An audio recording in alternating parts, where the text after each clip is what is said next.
sur le 360nitro.tv pour la capsule à toute vitesse avec Martin Bélanger. Salut Martin. Salut. Martin, autre soirée ici ce soir, soirée late model.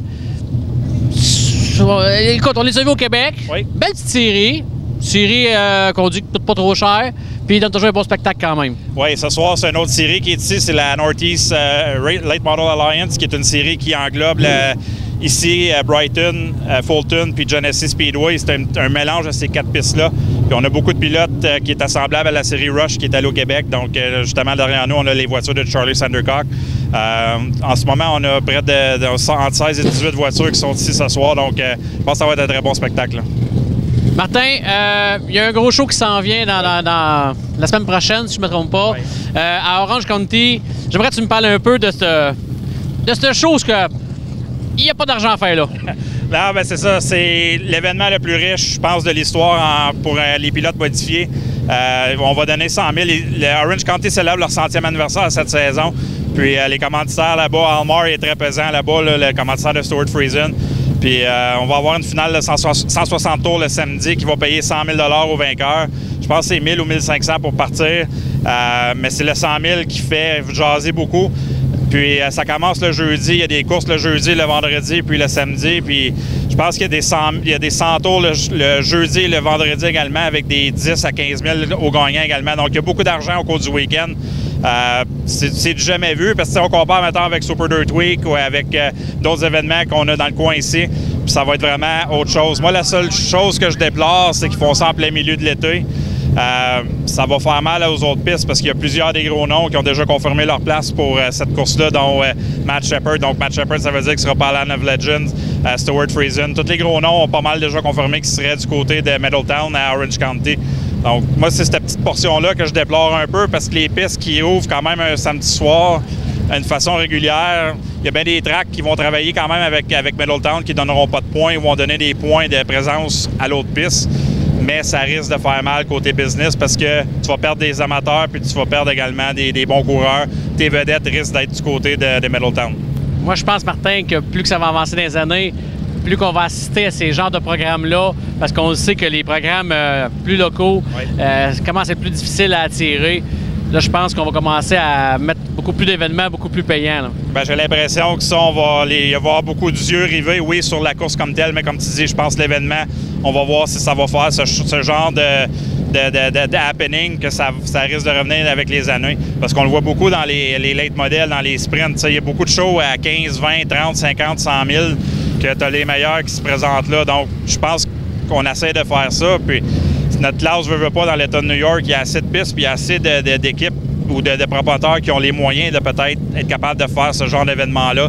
Donc, j'ai comme l'impression que ça risque de faire des petits. Mais encore là, des fois, on fait un show à 2000, puis tu as 30, 40, 50 chars qui se présentent. Donc, c'est dur à voir ce genre de choses-là.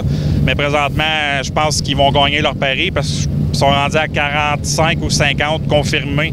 Donc, tu as toujours 20-30 voitures qui ne sont pas confirmées. Donc, c'est sûr que ça ne sera pas un 200 modifié parce qu'il y a d'autres pistes qui roulent autour, mais tu vas avoir la qualité et puis la quantité également. Là. Exact.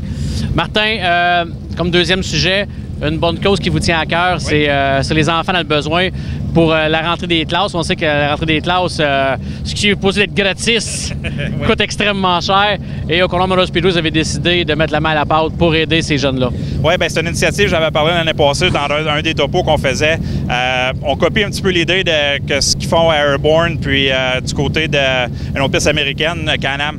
Puis, ce qu'on fait, c'est qu'on a demandé aux gens, on lance le défi aux équipes ici, puis aux amateurs également, de bâtir un sac d'école puis mettre des systèmes scolaires dedans, comme des cahiers, des crayons, toutes sortes de choses. Puis la piste, comme telle, les Lavergnes ont embarqué, eux-mêmes en font 10.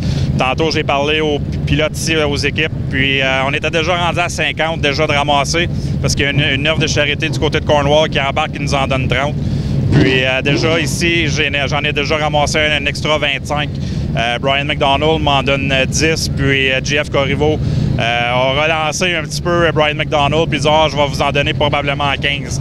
Donc, j'ai l'impression qu'il y a certaines équipes qui vont se lancer la balle, puis bien, c'est les jeunes qui vont gagner avec ça. Puis notre but, c'est d'offrir les sacs. On s'est associé avec une campagne de charité à Cornwall qui s'appelle Rachel's Kids, qui aide les enfants dans le besoin dans la région de Cornwall. Donc, on va donner une portion des sacs à cette association-là. Puis le restant des sacs, on va les faire tirer aux enfants ici le 25 août. Donc, c'est tout le monde là-dedans qui va être gagnant. Oui, c'est une belle cause. Ça fait de la belle publicité pour la piste, mais n'empêche qu'on fait pas ça pour ça. On fait vraiment ça pour les enfants. Puis, tu sais, on sait la région de Cornwall, c'est pas une région qui est super riche non plus. Donc, si on peut donner un coup de main aux gens, qu'on peut redonner aux gens, c'est super. Puis, les Lavergne ont embarqué là-dedans à 100 000 $ dans cette idée-là. Puis, je les remercie beaucoup, là. Bon, on sait que la famille Lavergne a beaucoup le cœur sur la main pour ce genre de cause-là, effectivement. Martin, un autre sujet. La semaine prochaine, c'est dans 2 semaines, pardon, c'est le gros show ici à Cornwall Motor Speedway. Bon, là, avant, on disait le gros show, mais à cette heure qu'Orange County donne 100 000, on va dire un petit show avec du petit change. Le 22 août, il y a le show à 12 000 ici, là, au gagnant. Oui, c'est ça, le Race for the Cure 150, c'est notre 3e édition qu'on fait cette année. Je sais que Raymond travaille déjà très fort, il lance des idées, puis on travaille sur certaines surprises qu'on va annoncer dans les prochains jours, aux prochaines semaines, peu importe, mais on travaille, je sais que Raymond travaille beaucoup il parle beaucoup avec certains pilotes, puis on aimerait avoir Matt Shepard, Stuart Friesen, ces gars-là, attirer les grosses vedettes pour être capable de les avoir ici dans cette soirée-là. Il y a beaucoup de drivers conducteurs qui nous ont déjà confirmé, là, Eric Rudolph, Matt Williamson vont être ici, Mike Mahaney. J'ai l'impression que ceux qui étaient ici le 14 juillet, la série 358, j'ai comme l'impression que le peloton risque de ressembler beaucoup à ce soir-là. En plus peut-être d'un Friesen, d'un Matt Shepard, on travaille là-dessus là, pour essayer de les attirer. Puis je suis sûr que 12 000 $, ça l'attire. Puis l'année passée, bien évidemment, on a vu Matt Shepard qui a été gagné le 12 000, donc il se souvient très bien de cet événement-là. Donc on va voir ça, on est capable d'attirer ces gars-là. Puis on ramasse encore des fonds pour la série Race for the Cure, la fondation Race for the Cure. On est déjà rendu à 8 500 de gagnés, on avait 11 000 l'année passée. Donc notre but, c'est de surpasser ça. Donc on a beaucoup de choses là, qui roulent en ce moment ici à la piste, là. Les sacs à dos plus cette fondation-là. Donc il y a beaucoup de choses, puis les gens sont extrêmement généreux, puis on les remercie beaucoup. Ce qu'on souhaite, bien entendu, c'est du beau temps pour un jeudi soir. Jusqu'à date, je sais que c'est encore loin, mais il annonce 27 avec pas de nuages, 10 %. On va espérer que ça reste comme ça. Puis même le mercredi puis le vendredi, il annonce beau. Habituellement, c'est bon signe. Donc on va espérer, on se croise les doigts que ça reste comme ça. Si jamais c'est cancellé, on le remet le 15 septembre, le dimanche le 15, qui est le lendemain ici du côté de Mohawk. Donc, on a une date de pluie pour cet événement-là, mais on se croise les doigts, on veut le faire le 22. Oui, parce qu'on sait que le mois d'août, la première date est toujours la meilleure. Oui. Donc, on va souhaiter du bon temps. Excellent. Martin, merci beaucoup. Merci. Bonne soirée. Toi aussi. Sur 360nitro.tv, Steve Bertin, Martin Bélanger, tu ne veux pas manquer ça. 360nitro.tv, tu ne veux pas manquer ça.